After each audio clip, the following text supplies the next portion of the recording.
Ya, shalom Bapak Ibu Saudara-saudara. Saat ini saya ada di sebuah desa di Kabupaten Kupang. Itu jaraknya kira-kira 4 jam perjalanan dengan mobil dari kota Kupang. Dan desa ini namanya Desa Bioba. Dan Bapak Ibu, selama beberapa tahun ini saya bersama dengan GKIN Revival Kupang maupun juga Yayasan Karya Bakti Esrasoro menaruh perhatian untuk pelayanan di desa ini. Dan di sini kami membangun sebuah sekolah ya untuk anak-anak SD, sekolah berasrama, dan juga mau membangun sebuah gedung tempat ibadah untuk orang-orang Kristen di tempat ini. Dan saudara, kalau saudara melihat di belakang ini adalah gedung sekolah yang kami sudah selesai membangun dengan 6 ruangan dan masih dipergunakan untuk murid-murid dari kelas 1 sampai kelas 4, sementara 2 ruangannya dipakai untuk menjadi asrama buat anak-anak. Jadi di sekolah berasrama untuk anak-anak yang dilayani oleh Bapak dan Ibu Daniel yang sangat berpengalaman di dalam pelayanan berasrama. Nah, anak-anak yang menjadi murid-murid di dalam sekolah ini datang dari desa-desa sekitarnya, dan kami berharap bahwa ke depan itu ada menjadi pusat pendidikan Kristen di tempat ini. Sementara itu juga saudara, kami mau berencana membangun satu gedung kebaktian karena jemaat di sini belum mempunyai tempat kebaktian. Kalau saudara lihat, ini sudah ada tiang-tiang yang berdiri, dan kalau saudara lihat tenda biru di sana, itu kami masih beribadah atau masih berbakti setiap hari Minggu di bawah tenda ini, dan menjadi problem besar kalau hujan turun ya. Nah, karena itu kami sudah berencana untuk membangun gedung ini. Mulai minggu ini kita sudah membangun dengan tiang-tiang ini, dan setelah itu tahap berikut akan atap supaya jemaat bisa beribadah di tempat ini ya. Nah, ini kami dari Kupang bersama-sama dengan jemaat di tempat ini, dan pembangunan segera kami percepat karena dalam cuaca hujan semacam ini kasihan kalau jemaat berbakti lalu harus kehujanan. Nah, karena itulah saudara-saudara, saya Pendeta Esrasoro, saya meminta dukungan saudara-saudara semua, dukungan doa, dan kalau Tuhan menggerakkan saudara untuk ambil bagian di dalam pembangunan gedung kebaktian ini, saudara bisa menyalurkan dana bantuan saudara untuk pelayanan atau pembangunan gereja gedung kebaktian di Desa Bioba ini.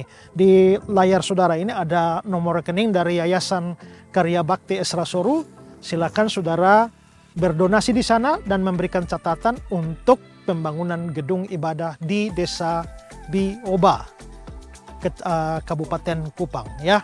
Nah, karena itu mari saya sekali lagi memberikan kesempatan buat kita ya. Mungkin kita punya banyak hal untuk kita dukung dalam pelayanan, tetapi kalau Tuhan memang menggerakkan saudara, mari ambil bagian bersama-sama dengan saya, GKIN Revival Kupang, dan Yayasan Karya Bakti Esrasoro. Biarlah jemaat Tuhan di sini boleh mendapatkan tempat yang baik untuk beribadah dan melayani. Tuhan memberkati saudara sekalian.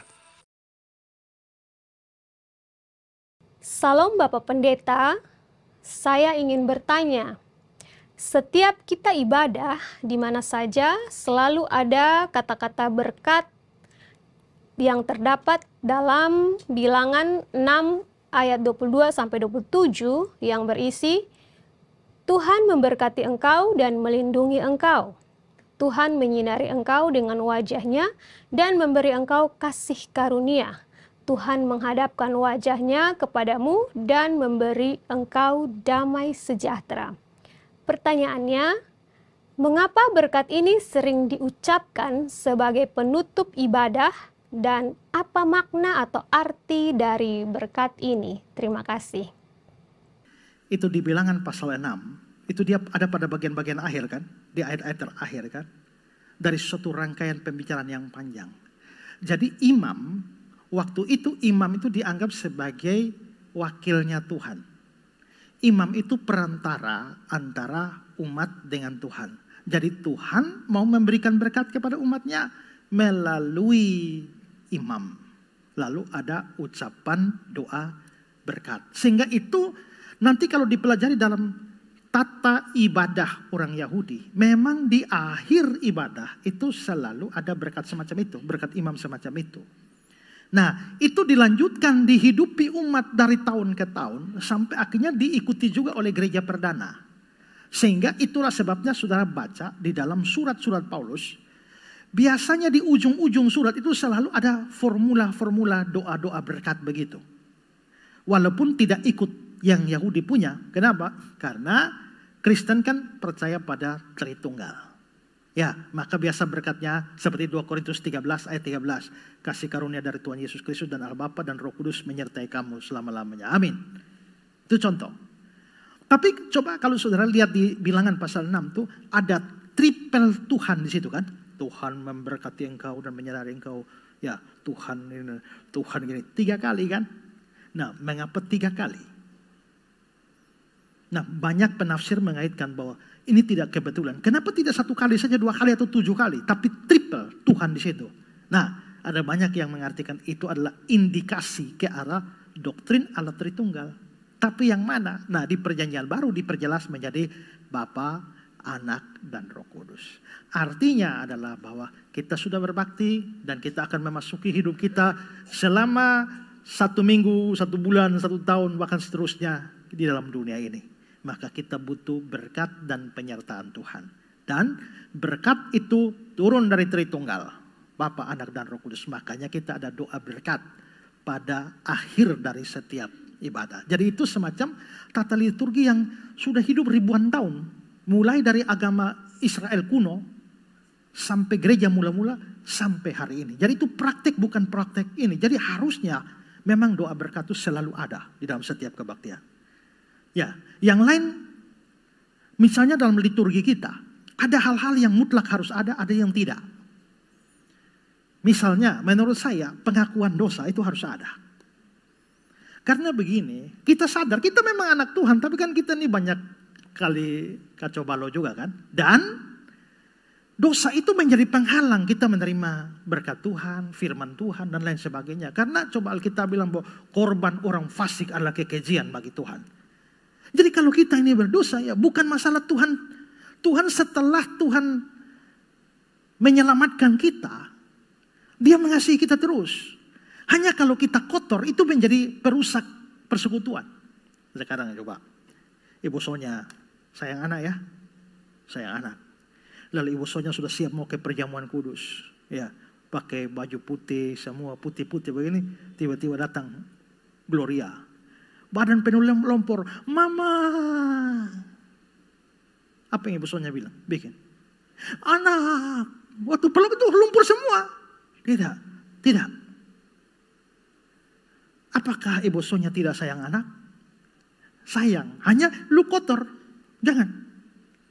Bersihkan dulu. Mandi dulu. Ah, begitu. Tuhan itu tetap cinta kita. Tetap sayang kita. Tapi dosa kita, Tuhan ini kudus. Matamu terlalu suci untuk melihat dosa. Maka itu menjadi merusak persekutuan.